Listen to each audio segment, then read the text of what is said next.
শিক্ষার্থীরা, আজ তোমাদের সাথে আলোচনা করতে চলেছি তোমাদের শ্রেণীর ত্রিকোণমিতিক অনুপাত 9.1-এর 21 নম্বর অঙ্ক।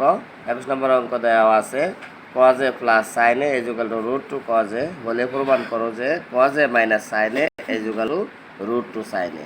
অঙ্কটির সমাধান দেখো, দেওয়া আছে cos a plus sin a equal to √2 cos a।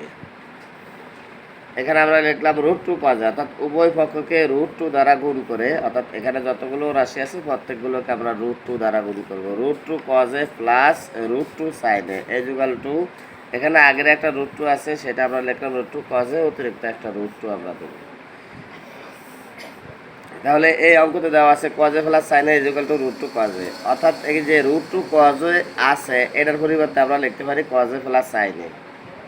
এই √2 cos এর পরিবর্তে যেহেতু এই যে √2 cos a equal to cos a plus sin a আছে, তাহলে √2 cos a এর পরিবর্তে আমরা লিখলাম cos a plus sin a, আর এই প্লাসের প্লাস অতিরিক্ত আছে √2 sin a। এর পাশে আছে √2 গুণ দিলে √2 স্কোয়ার, স্কোয়ার আর রুটে কাটা গেলে শুধু 2 cos a।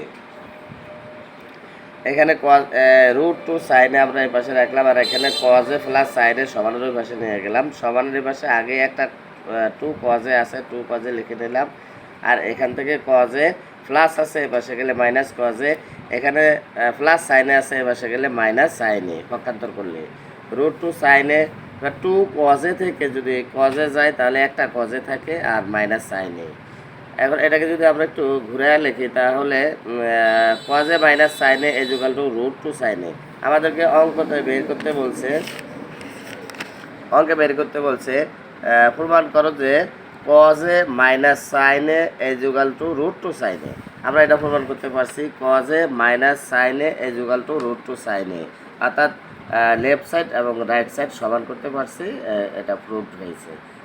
অঙ্কটা যদি বুঝতে কারো অসুবিধা হয় বারবার রিপিট করে আবার দেখে নিও। ধন্যবাদ।